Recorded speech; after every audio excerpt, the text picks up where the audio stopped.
सांस में तकलीफ होना मतलब ही क्या अस्थमा है। सांस में तकलीफ भिन्न तरह के कारणों से हो सकता है। आज इस विषय में हम लोग चर्चा करेंगे। आप लोग जो नए दर्शक आए हैं उनका मैं स्वागत करता हूं और अनुरोध करता हूं लाइक सब्सक्राइब कमेंट शेयर करके जाने के लिए। पुराने दर्शक जो लाइक सब्सक्राइब कमेंट शेयर कर रहे हैं उनको मैं बहुत बहुत धन्यवाद देता हूं। मैं doctor Narendra Pandey, allergy asthma centre Kolkata के चैनल में आप लोगों का स्वागत करता हूं। और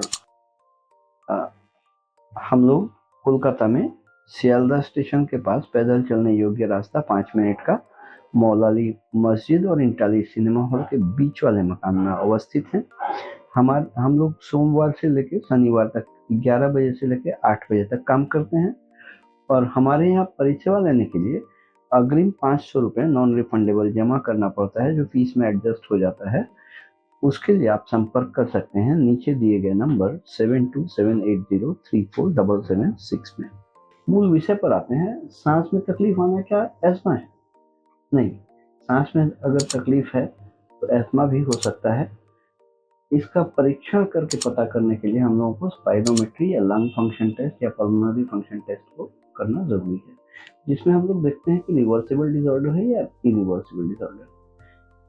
अगर रिवर्सिबल डिसऑर्डर है तो अस्थमा है, और अगर इरिवर्सिबल डिसऑर्डर है मतलब एक बार स्पाइरोमेट्री करने के बाद इनहेलर, शॉर्ट एक्टिंग इनहेलर देके वेट करके 10 मिनट, उसके बाद दोबारा स्पाइरोमेट्री करते हैं और उसमें बदलाव आता है, इम्प्रूवमेंट आता है, तो हम लोग समझेंगे ये अस्थमा है, ये रिवर्सिबल डिसऑर्डर है, बेटर हुआ। और अगर बदलाव नहीं आता है तो ये सीओपीडी है, ये रिवर्सिबल डिसऑर्डर नहीं है, ये मेंटेनेबल डिसऑर्डर है। अब ये सीओपीडी और अस्थमा के बीच में एक और नया संदर्भ आ गया है, वो है ACOS, asthma COPD syndrome. Asthma convert होके सीओपीडी एकॉस जिसको बोलते हैं, एस्थमा से वो कन्वर्ट हो गया, रिवर्सिबल डिसऑर्डर से कन्वर्ट होके सीओपीडी हो गया, फिक्स्ड एयरवे डिसऑर्डर हो गया। फिक्स्ड एयरवे डिसऑर्डर ज्यादा से ज्यादा एयरवे रिमॉडलिंग की वजह से होता है, एयरवे टाइट स्टिफनेस हो जाने की वजह से होता है। एस्थमा था और अनकंट्रोल्ड एस्थमा बिना इलाज कम व बेसी ऑफ एंड ऑन करने की वजह से कन्वर्ट होकर सीओपीडी हो गया, तो ये एकॉस हो गया। और भी भिन्न तरह के इंटरस्टिशियल लंग डिजीज होता है, उसमें भी सांस तकलीफ हो सकता है। फाइब्रोसिस हो सकता है, उसमें भी सांस तकलीफ हो सकता है। ये सब तरह के भिन्न तरह के बहुत से फैक्टर्स हैं शिनाख्त करने का सांस का तकलीफ। अब उसके साथ साथ हम लोगों को देखना पड़ता है कफ की पैदाइश, नाक से छींक आना, नाक से पानी आना, ये सारा चीज। अगर नाक से सर्दी आना, बराबर खांसी हो जाना, बराबर सर्दी लग जाना, बराबर ठंडी लग जाना, उसके साथ सांस का तकलीफ हो रहा है, तो इसका संभावित कारण अस्थमा हो सकता है। इसका शिनाख्त करने के लिए हम लोग को स्पाइरोमेट्री करना है। और अस्थमा अगर पता चल गया सांस का तकलीफ अस्थमा की वजह से हो रहा है, तब हम लोग को जरूरत है पहचान करना। पहचान किसकी करेंगे? अस्थमा के पीछे का जो कारण है, पर्दे के पीछे जो रोल प्ले कर रहा है, उसको पकड़ना है, वो है एलर्जी। एलर्जी ही ट्रिगर पैदा करता है, एलर्जी ही इन्फ्लेमेशन लंग में क्रिएट करता है, जिसके वजह से एस्थमेटिक अटैक आता है। और एलर्जी को पहचान के उसका सुनिश्चित इलाज करना। चमड़े में एलर्जी टेस्ट करना, चमड़े में modified skin prick allergy test करना। और अगर एलर्जी टेस्ट करना ही है तो gold standard of allergy testing करना है, जो वर्ल्ड वाइड एक्सेप्टेड है as a gold standard of testing, जिसको अनुमोदित किया है वर्ल्ड एलर्जी ऑर्गेनाइजेशन या वर्ल्ड हेल्थ ऑर्गेनाइजेशन भी, कि एलर्जी के लिए अगर कुछ टेस्ट करना है तो उस modified skin prick allergy test है। हम लोगों के यहाँ ये modified skin prick allergy test 144 तरह का होता है। इसका चार्जेस 2500 रुपये है और परामर्श शुल्क 1000 रुपये है। और ये एलर्जी टेस्ट जब हो जाता है, ये एलर्जी टेस्ट होने के बाद बहुत सारे लोगों को ये भ्रम रहता है कि एलर्जी टेस्ट होने का मतलब सारा खाना पीना बंद हो गया। देखिए, खान पान जो है सिर्फ 5 से 10% ही प्रभावित करता है हमारे एलर्जी के लक्षण को। ज्यादा से ज्यादा जो प्रभावित करता है वो एयरबोर्न फैक्टर्स है।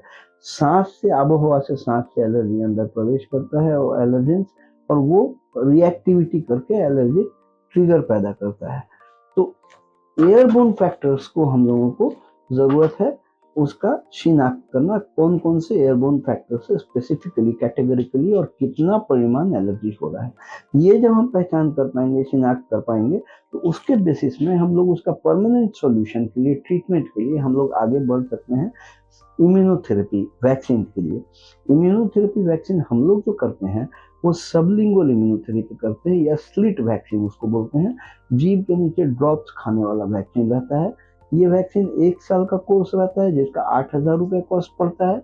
और ये वैक्सीन जिस दिन से शुरू करते हैं उसके बाद 2 से 3 महीना पेशेंट टू पेशेंट वेरी करता है। 2 से 3 महीने बाद से ये अपना असर दिखाना शुरू करता है। ये 2-3 महीने का जो विंडो पीरियड है, इसमें हम लोग दवाओं के सहारे पर normal quality of life maintain करते हैं।